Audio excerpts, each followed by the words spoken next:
दोस्तों बहुत बहुत स्वागत है आपका अपने YouTube channel triple R English zone के अंदर। और आज हम करने जा रहे हैं बीए और एमए ऑनर्स के बच्चों के सिलेबस का पहला ऑथर, जिसका नाम है फ्रांसिस बैकन, जो कि इंग्लैंड के एक पोएट थे। और उनकी बायोग्राफी आज हम पढ़ेंगे। देखिए, बिल्कुल सिंपल लैंग्वेज में जो आपको आसानी से समझ आ जाएगी। और अगर आप एग्जाम में ये सब लिखेंगे तो आपको फुल मार्क्स मिलेंगे। तो आइए शुरू करते हैं। Francis bacon was a busy man of affairs के मामले में फ्रांसिस बैकन जो थे एक व्यस्त व्यक्ति थे। Known popularly as the father of English essays, और उन्हें इंग्लिश एसेज यानी अंग्रेजी के निबंधों के पिता के नाम से जाना जाता था।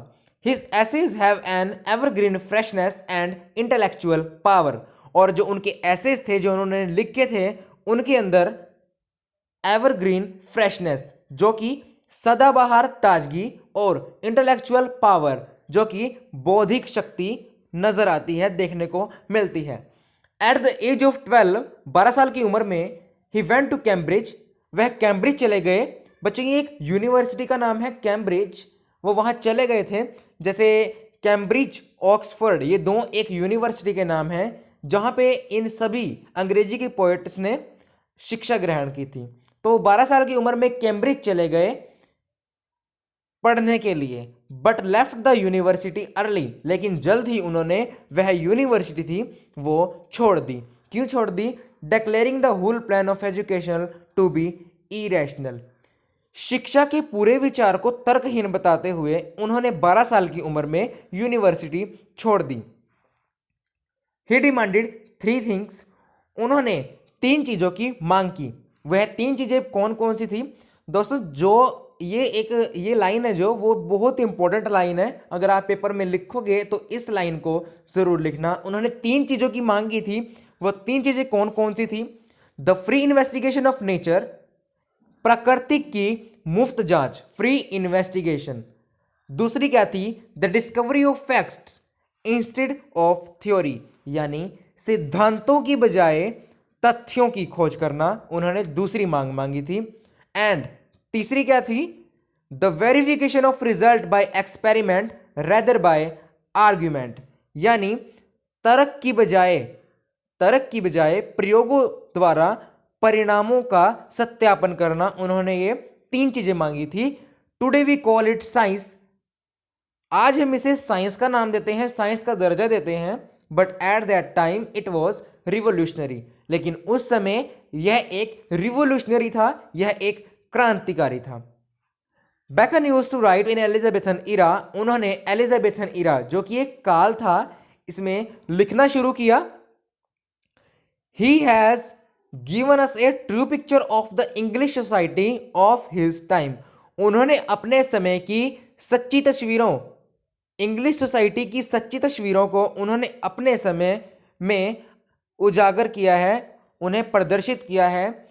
We remain indebted for the aphorisms his essays, और हम उनके जो एसेज थे उनके सदा ही इन फ्यूचर में भी एप्रोफिज्म यानी ऋणी रहेंगे, यानी उनका ऋण कभी नहीं चुका सकते हैं। They are filled with sensuousness and wit, sensuousness क्या होती है? सेंसोर्सनेस होती है कामुकता, एक तरह से हम कह सकते हैं। और विट क्या होती है? यानी एक तरह से बुद्धि। यानी उनके जो एसेज थे वो पूरी तरह से किस से भरे हुए थे? कामुकता और बुद्धि से। He does not talk plainly about what he favours, उन्होंने स्पष्ट रूप से ये बात नहीं करी थी कि वो किसका पक्ष ले रहे हैं, वो किसका फेवर ले रहे हैं। रेदर, इसकी बजाय he presents a balance sheet of advantages and disadvantages, इससे अलग उन्होंने प्रेजेंट की थी एक बैलेंस शीट, किसकी? एडवांटेजेस यानी फायदे, और डिसएडवांटेजेस यानी नुकसान, यानी नुकसान और फायदे की उन्होंने एक बैलेंस शीट तैयार की थी, लेकिन किसी को यह नहीं बताया था कि वो किसका पक्ष ले रहे हैं। Francis Bacon had a passions for metaphors, analogies and vivid imaginary. Passions क्या होती है? एक तरह से जुनून, यानी फ्रांसिस बैकन के अंदर एक तरह से जुनून था। किसके लिए? मेटाफोर्स, मेटाफोर्स यानी क्या होता है?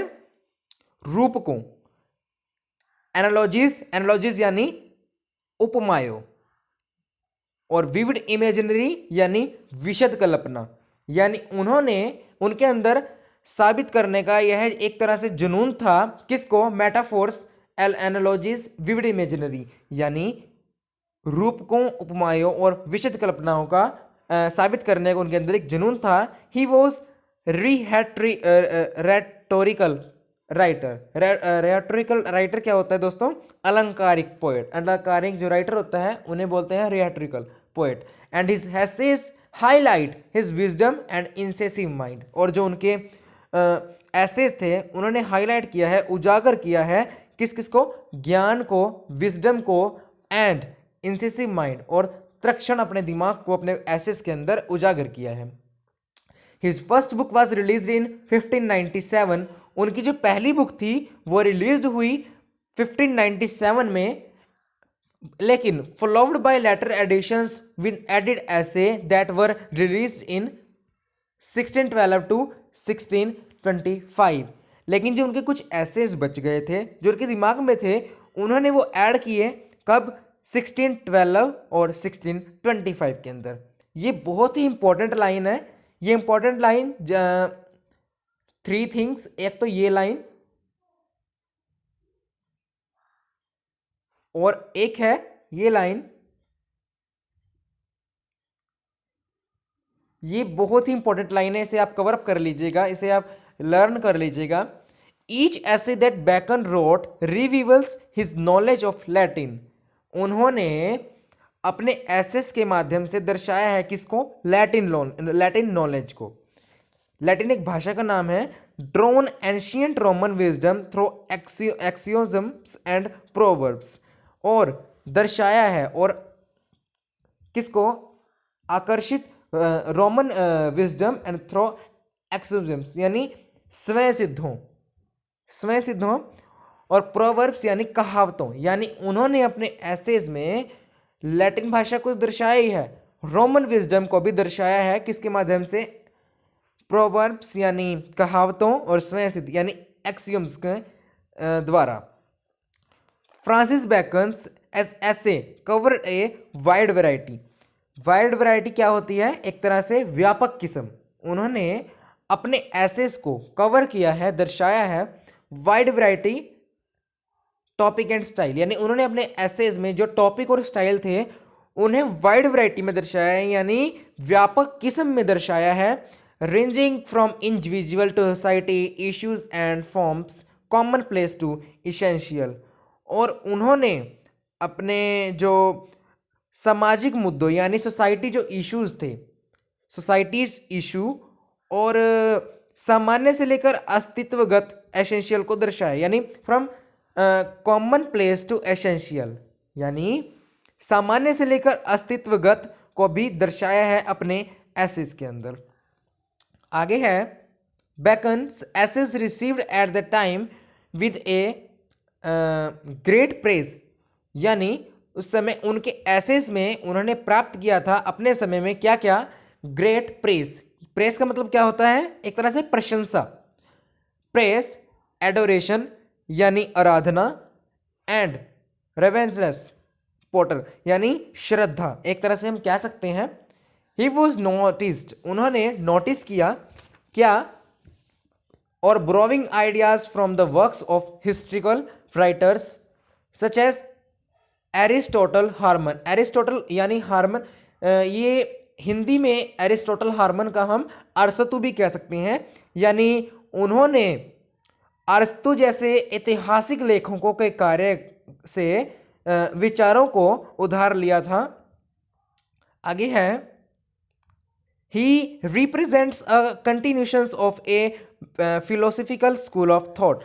यानी उन्होंने रिप्रेजेंट किया था आगे चलकर फिलोसफिकल स्कूल को भी। Another important impact of scientific revolution as Francis Bacon as literature. और उनका जो अलग बहुत ही जरूरी, बहुत ही महत्वपूर्ण इम्पैक्ट है वो क्या है कि उन्होंने impact of scientific revolution and Bacon as important literature. और उन्होंने उनका जो महत्वपूर्ण इम्पैक्ट है वो क्या है कि उन्होंने साइंटिफिक रिवोल्यूशंस को भी दर्शाया था अपने लिटरेचर के अंदर. It is allowed common place people of the era to a question old tragical beliefs. और उन्होंने साहित्य के रूपों को भी दर्शाया था और आम लोगों को पुराने और पारंपरिक विश्वासों यानी ट्रेडिशनल बिलीफ्स को भी अपने एसेस के अंदर जो कि दर्शाया था. Which lead to a greater sense of self as well as moral and ethical standards. यानी जिससे स्वयं के साथ साथ नैतिक मानकों और नैतिक न्याय करने की समझ जो है पैदा हो जाती थी उनके एसेस के द्वारा. आगे है by having the opportunity to जज फॉर देमसेल्फ. यही है कि न्याय का अवसर पाकर लोग समाज की लोकतंत्र के रूप में करीब एक कदम आगे बढ़ाने की सक्षम किया था उन्होंने. The people were able to advance society two step closer to a form of democracy. और लोकतंत्र के साथ ही उन्होंने पीपल्स को, जो लोग थे, उन्हें उनकी सोसाइटी उन्हें क्लोजर यानी पास आना शुरू कर दिया था. अब फ्रांसिस बेकन की साइंटिफिक वर्क्स, जो उनके वर्क्स थे, उनका पहला वर्क्स है एसेस. उन्होंने एसेस तो बहुत ज़्यादा लिखे थे. ये जो पूरा टॉपिक है ये एसेस पे ही है एक तरह से. द न्यू एंटेलाटिस उनका एक ये भी वर्क एंड और एडवांसमेंट ऑफ लर्निंग, ये इनका बहुत ज़रूरी वर्क था, ये याद करके चले जाना. तो गाइज़ ये अगर वीडियो आपको हेल्पफुल होता है, ये आपके सिलेबस का है, तो वीडियो को लाइक करें, सब्सक्राइब करें चैनल को. और अगर आपको कुछ इसमें दिक्कत आ रही है, कुछ परेशानी आ रही है, तो आप वीडियो को दोबारा देख सकते हैं. और अगर फिर भी आपकी जो प्रॉब्लम है वो सॉल्व नहीं हो पा रही है तो आप कमेंट भी मेरे को कर सकते हैं. मैं कमेंट आपका ज़रूर रिप्लाई देने की कोशिश करूँगा. और दोस्तों हमारे चैलेंज बच्चों के नाम थे जो पिछली वीडियो में मैंने बोला भी था, उनका नाम है शौर्य, ऋतिक और वैभव. और दोस्तों अगर आपके हेल्पफुल होता है वीडियो तो सब्सक्राइब करना चैनल. कुछ लोग करते नहीं हैं सब्सक्राइब चैनल, वीडियो को देख लेते हैं. और तब तक के लिए बाय बाय. अगले फिर ऐसी वीडियो में मुलाकात होगी आपके साथ. और देखते रहिए आप RRR English zone channel. Bye bye दोस्तों.